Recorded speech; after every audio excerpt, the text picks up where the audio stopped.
Hello student, आज हम लोग पढ़ेंगे linear equation in two variables. हमारे पास इक्वेशन है a x plus b y plus c equal to zero. यहाँ पर एक्स और वाई दो वेरिएबल्स हैं, ए बी और सी कांस्टेंट हैं। अगर हमारे पास इस तरह की सिचुएशन होती है तो हम लोग उसको linear equation in two variable कहते हैं। लेकिन क्लास 10th में हमारे पास एक नहीं बल्कि दो इक्वेशंस होती हैं। ये दोनों इक्वेशंस हमने सेम लिखी हैं। इसको इक्वेशन 1 कहा तो इसको हमने a1 b1 और c1 कह दिया। इसको इक्वेशन 2 कहा तो इसको a2 b2 और c2 कह दिया। अब दो इक्वेशंस हैं।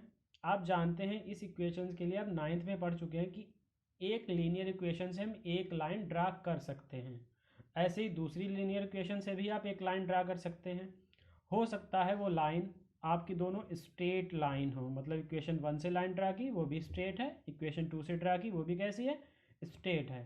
हो सकता है कि दोनों लाइंस एक दूसरे को कट कर रही हों, या हो सकता है दोनों लाइंस एक दूसरे के ऊपर मौजूद हों।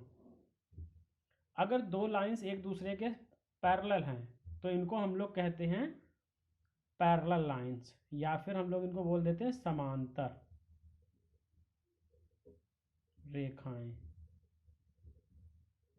और दूसरा नाम क्या होता है, पैरेलल लाइंस। अगर दोनों लाइंस एक दूसरे को कट कर रही हैं किसी एक सिंगल पॉइंट पर तो उसको कहते हैं प्रतिच्छेद रेखाएं।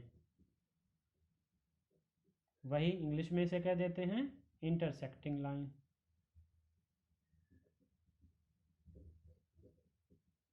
ओके। अब यहाँ पे जैसा कि हमने आपको बताया कि एक लाइन दूसरी लाइन के ऊपर मौजूद है, जैसे मान लो हमने एक लाइन ड्रा की और एक लाइन उसके ऊपर मौजूद है, तो इसको हम लोग बोल देते हैं को इंसिडेंट लाइन,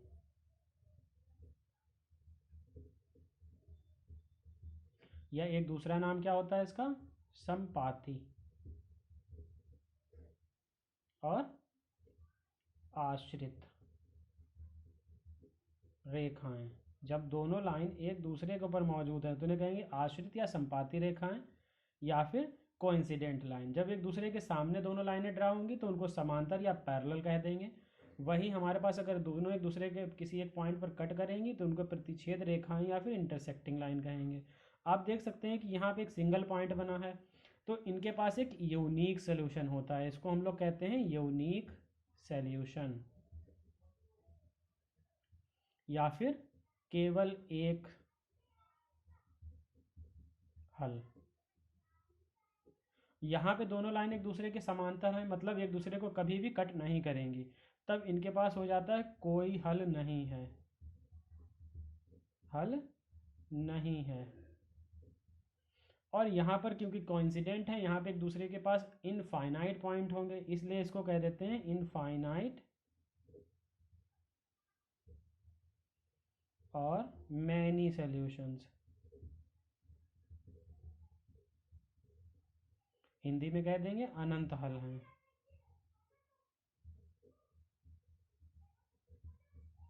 ओके। चलिए अब इसकी कंडीशंस को आपको बताते हैं कि आप कैसे पहचानेंगे ये प्रतिच्छेद रेखाएं हैं, समांतर रेखाएं हैं या संपाती रेखाएं, मतलब कोइंसिडेंट लाइन है, पैरेलल लाइन है या फिर इंसिडेंट लाइन है। देखिए स्टूडेंट, जब भी आपको निकालना हो कि ये रेखाएं में रिलेशन क्या है, ये समांतर या पैरेलल हैं, संपाती या कोइंसिडेंट है, या फिर इंटरसेक्टिंग लाइन या प्रतिच्छेद रेखाएं हैं, तो उनके लिए हमारा एक ही रूल है। हम क्या करते हैं, हम रेशो निकालते हैं। जैसे देखो x के साथ है a1, y के साथ है b1 और c अकेला है, x के साथ है a2, y के साथ है b2, c अकेला है। हम रेशो किसका निकालते हैं, a1 अपॉन a2। आप ये वैल्यू निकालेंगे। दूसरी वैल्यू निकालेंगे b1 अपॉन b2, और तीसरी निकालेंगे c1 अपॉन c2।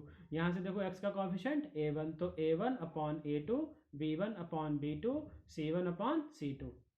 ये रेशो निकालने के बाद अगर आपको ये मिल जाता है कि तीनों रेशो क्या हैं, इक्वल हैं, तीनों रेशो क्या हैं, इक्वल हैं, तो इनको हम लोग कहते हैं समपाती रेखाएं। और इंग्लिश में इसे कह देते हैं कोइंसिडेंट लाइन।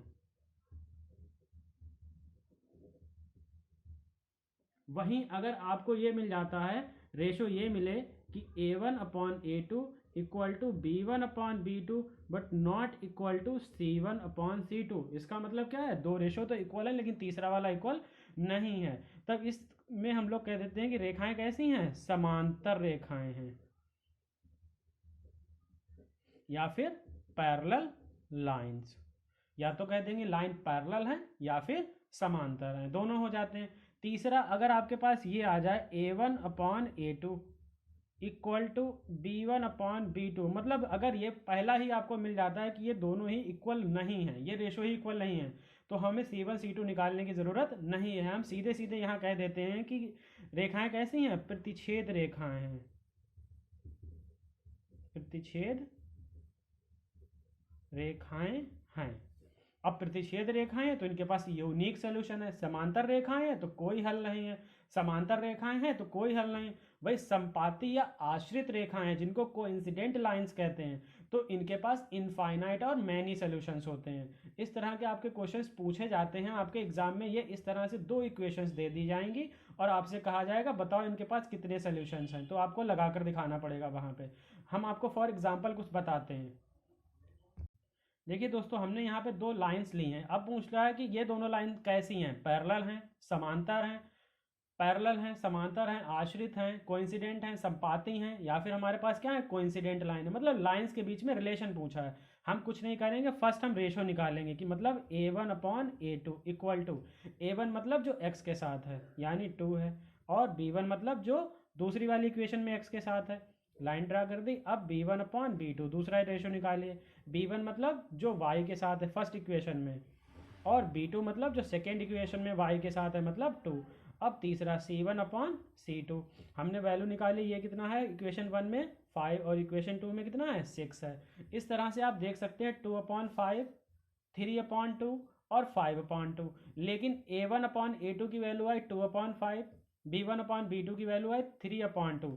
दोनों ही वैल्यू क्या है, अलग हैं, एक दूसरे के इक्वल नहीं है। तो यहाँ लिखेंगे hair A1/A2 not equal to B1/B2। ये रेखाएं कैसी हो गई, जब शुरुआत में ही हमें मिल गया कि ये इक्वल नहीं है तो हम कह देंगे अतः